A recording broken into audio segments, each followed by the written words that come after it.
नमस्कार दोस्तों, आपका स्वागत है आपके अपने YouTube channel prime Shri education पे।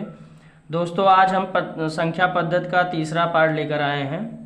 प्रश्न पहला है दोस्तों, 3100 में से कौन सी छोटी से छोटी संख्या घटाई जाए कि शेष बची संख्या 17 से पूर्णतः विभक्त हो। ऑप्शन दिया हुआ है दोस्तों, ये है 6, बी है 9, सी है 10, डी है 8। चलिए दोस्तों इसको हल करते हैं। सबसे पहले इसको हल करने से पहले दोस्तों ये समझ लीजिए कि 3100 को हमको जो है 3100 को 17 से भाग करना है, तो 17 से भाग नहीं हो सकता, इसीलिए जो है ये कह रहा है कि क्या संख्या घटाई जाए कि 17 से पूर्णतः विभक्त हो। इसको हल करेंगे तो सबसे पहले हम जो है दोस्तों 3100 को हम 17 से भाग करेंगे। 17 से भाग करेंगे तो ये हमारा हो जाएगा 17 एकम 17, ये हमारा आ जाएगा जो है 14 शेष बच जाएगा, एक जीरो यहाँ आएगा, 140 हो जाएगा। 17 अट्ठे हमारा हो जाएगा, 17 अट्ठे हमारा हो जाएगा 136। ये दोस्तों इसको हम घटा देंगे तो ये हमारा आएगा, यहाँ 4 शेष बचेगा, ये जीरो जो है यहाँ आ जाएगा, ये हो जाएगा 17 दूना 34। ये हमारा 6 शेष बच रहा है दोस्तों। अर्थात सवाल कह रहा है कि 3100 में से कौन सी छोटी से छोटी संख्या घटाई जाए कि शेष बची संख्या 17 से पूर्णतः विभक्त हो जाए। तो अर्थात 3100 में से हम जो है 6 माइनस कर देंगे, 6 माइनस कर देंगे तो ये हमारा जो है आ जाएगा बराबर 3000 जो है 94। ये 3094, ये हमारा जो 3094 है ये 17 से पूर्णतः विभक्त हो जाएगा। तो छोटी से छोटी कौन सी संख्या घटाई जाए, तो ये हमारा जो है यहाँ आ रहा है 6, तो ये 6 माइनस किया जाएगा। ऑप्शन नंबर ये सही हो जाएगा दोस्तों। अगला प्रश्न है दोस्तों, 50 तथा 90 के बीच सभी अभाज्य संख्याओं का योग कितना होगा। दोस्तों 50 और 90 के बीच में अभाज्य संख्याएं पहले कितनी है, क्या है, इसको जानना है। तो अभाज्य वह संख्या होती है जो स्वयं से विभाजित हो, अर्थात जो किसी दूसरे संख्या से विभाजित ना हो। तो जैसा कि हम देखते हैं 50 और 90 के बीच में हमारी जो पहली संख्या है ये हो जाएगा 53। योग कह रहा है तो प्लस करते चलेंगे। 53 के बाद दूसरी संख्या हमारी हो जाएगी 59, इसको प्लस करते चलेंगे। तीसरी संख्या हमारी हो जाएगी 61, ये भी किसी संख्या से विभाजित नहीं है। चौथी संख्या हो जाएगी 67, पांचवी हो जाएगी हमारा जो है 71, उसके बाद हो जाएगा 73, उसके बाद हो जाएगा 79, 79, उसके बाद हो जाएगा 83, 83, उसके बाद हो जाएगा हमारा जो है 89, 89, उसके बाद 90 आ जाएगा। तो 90 के बीच 50 तथा 90 के बीच में जानना है, 50 तथा 90 के बीच में। तो ये देखिए दोस्तों जो संख्या आ रही है इसका हम योग करेंगे, इन सभी संख्याओं यानी टोटल संख्या का योग हम निकालेंगे। तो इसका योग हम जब इसको आपस में जोड़ेंगे तो ये हमारा बराबर हो जाएगा 635, 635 आ रहा है योग।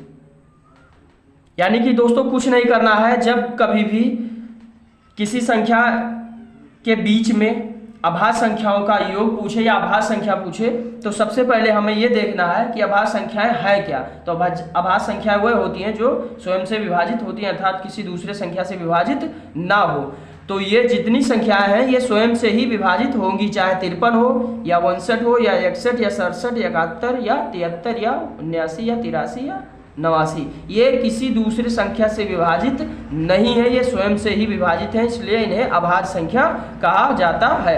तो योग कह रहा है कि योग कितना होगा, योग तो इसका हम जो है योग निकाले हैं तो ये आ रहा है 635, जो कि ऑप्शन नंबर डी में दिया हुआ, ये हो जाएगा राइट आंसर दोस्तों। अगला प्रश्न है दोस्तों, कह रहा है कि 68, 92, 35 में 9 तथा 3 के स्थानीय मानों का अंतर कितना होगा। अंतर पूछ रहा है दोस्तों, तो स्थानीय मानों का अंतर पहले हम देखते हैं। ये दिया हुआ है 5, 3, 2, 9, 8, 6। तो ये पूछ रहा है जो है ये 68 92 35 यह है। इसका स्थानीय मान ज्ञात करेंगे दोस्तों, उसके बाद जो है इसका जो है अंतर हम ज्ञात करेंगे दोस्तों। तो इसका स्थानीय मान हो जाएगा, इसको जो है हम, इसका कोई मतलब नहीं है, इसको जो है हम किससे गुणा करेंगे, ये 10 से गुणा होगा क्योंकि इकाई दहाई से गुणा होगा, तो ये हो जाएगा 30। ऐसे इसको जो है 100 से गुणा किया जाएगा और ये जो हमारा ये है 9, ये हो जाएगा 1000 से गुणा, तो ये बराबर हो जाएगा 9000, तो ये हो जाएगा 200। ऐसे दोस्तों इसको गुणा किया जाएगा किससे, एक अंक यहाँ बढ़ जाएगा 1000 से, यहाँ हो जाएगा 10,000, ये 4 जीरो हो जाएगा। इसको हम गुणा करेंगे 8 से, तो ये हो जाएगा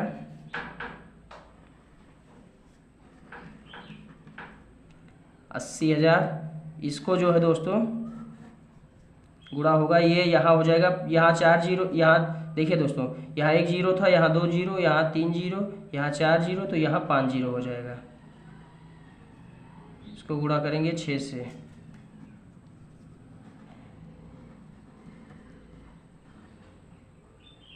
ये 6 लाख हो जाएगा दोस्तों। अब कह रहा है दोस्तों, इसको जो है हम गुणा कर देंगे 1 गुणे 5। ये कह रहा है दोस्तों कि 3 और 9 के स्थानीय मानों का अंतर क्या होगा। तो 3 का स्थानीय मान जो आ रहा है ये 30 आ रहा है, और 9 का स्थानीय मान जो आ रहा है ये कितना आ रहा है, ये आ रहा है हमारा 9000। तो ये अंतर पूछ रहा है दोस्तों, तो अंतर ज्ञात करने के लिए क्या किया जाएगा कि 9000 में से 30 माइनस कर दिया जाएगा, तो ये बराबर आ जाएगा 8970। ये दोनों स्थानीय मान के बीच का अंतर है। तो ये अंतर ऑप्शन नंबर जो है दिया हुआ है, ये हमारा जो है बी, ये सही हो जाएगा दोस्तों। जैसा कि दोस्तों इसको हल करने में कुछ नहीं करना है दोस्तों, कह रहा है कि 9 तथा 3 के स्थानीय मानों में अंतर क्या होगा दोस्तों। तो हम 3 का स्थानीय मान ज्ञात किया है, 30 आया है, और 9 का स्थानीय मान ज्ञात किया है, तो क्या आया है दोस्तों, ये आया हमारा 9000। तो अंतर जब कभी भी पूछे तो एक दूसरे से माइनस कर देना है। तो 9 का स्थानीय मान 9000 है, 3 का स्थानीय मान 30 है, तो 9000 में से 30 माइनस कर दिया गया है, तो ये हमारा आ गया है 8970 दोस्तों। और बाकी जो संख्याएं हैं इससे हमको मतलब नहीं, हमको मतलब केवल 9 और 3 से। तो ये ऑप्शन जो है करेक्ट होगा बी। प्रश्न है दोस्तों, 34 28 में से कौन सी न्यूनतम संख्या घटाने पर प्राप्त संख्या 13 से पूर्णतया विभक्त होती है। कह रहा है दोस्तों कि 34 28 यानी 3428 में कौन सी न्यूनतम संख्या घटाने पर प्राप्त संख्या 13 से पूर्णतया विभक्त हो। तो ऐसे में दोस्तों हम सबसे पहले क्या करेंगे कि 34 जो है 34 28 को हम जो है 13 से डिवाइड कर देंगे। 13 से डिवाइड करेंगे तो ये हो जाएगा 13 दूना 26, यहाँ पे जो है दोस्तों 8 बचेगा, और ये 2 यहाँ आएगा, 13 छक 78 हो जाएगा दोस्तों। यहाँ पे जो है दोस्तों ये हो जाएगा 4, यहाँ 4 बचेगा, ये 8 यहाँ आ जाएगा, 13 तिया 39, यहाँ दोस्तों 9 शेष आ रहा है। तो कह रहा है कि 3428 में से कौन सी न्यूनतम संख्या घटाने पर प्राप्त संख्या 13 से पूर्णतया विभक्त हो जाएगी। तो दोस्तों हम जो है 3428 में से माइनस कर देंगे 9, यानी न्यूनतम संख्या क्या आ रहा है, यहाँ जो शेष बच रहा है वही संख्या जो है न्यूनतम होगी, यानी कि वही संख्या को हम घटाएंगे, तो इसको हम माइनस कर देंगे, तो ये बराबर आ जाएगा हमारा दोस्तों 3400 जो है दोस्तों 19, ये हमारा आ जाएगा दोस्तों 3419। ये जो दोस्तों ये जो है कह रहा है कि शेष बची संख्या प्राप्त संख्या यानी न्यूनतम संख्या घटाने पर प्राप्त संख्या 13 से पूर्णतया विभक्त हो जाएगी। तो 3400 हमको प्राप्त हुआ है, तो 3419 जो है 13 से पूर्णतया विभक्त होगी। तो न्यूनतम संख्या जो है ये है हमारा दोस्तों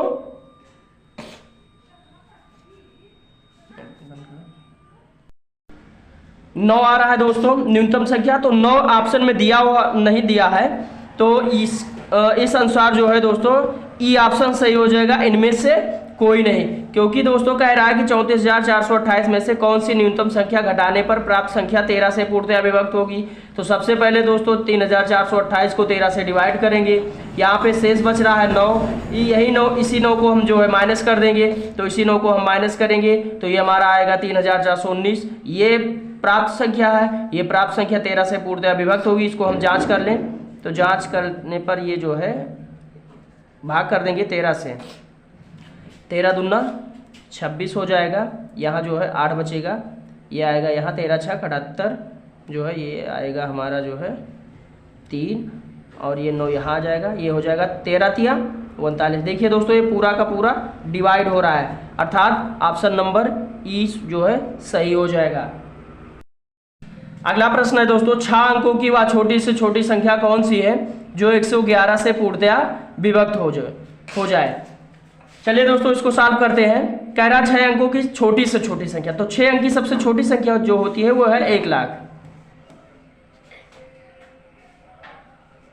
1 लाख है।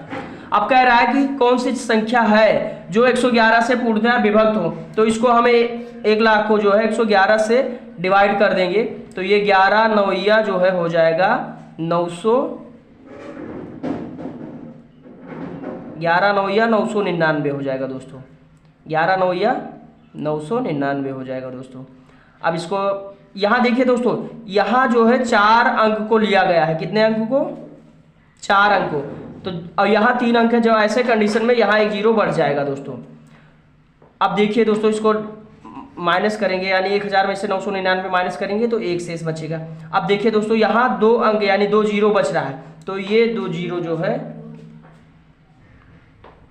यहाँ 2 0 आ जाएगा। जब यहाँ एक साथ 2 0 उतारा जाता है तो यहाँ एक 0 बढ़ जाएगा। ये जो हमारा अब ये 100 है, यहाँ 111 है, इसलिए डिवाइड नहीं हो पाएगा, ये 100 क्या हो जाएगा? शेष हो जाएगा दोस्तों। तो इसको दोस्तों हल करेंगे दोस्तों, तो ये हो जाएगा 1 लाख माइनस या प्लस होगा दोस्तों, प्लस ब्रैकेट में जो दोस्तों हो जाएगा 111 माइनस 100।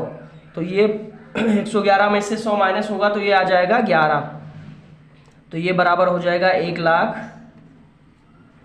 प्लस 11, यानी कि 1 लाख 11 हो जाएगा। ये जो कि ऑप्शन नंबर सी में दिया हुआ ये हो जाएगा हमारा राइट आंसर दोस्तों। ऐसे ही दोस्तों वीडियो पाने के लिए हमारे चैनल को लाइक, सब्सक्राइब व शेयर करें व कमेंट के रूप में अपनी प्रतिक्रिया जरूर दें दोस्तों। धन्यवाद।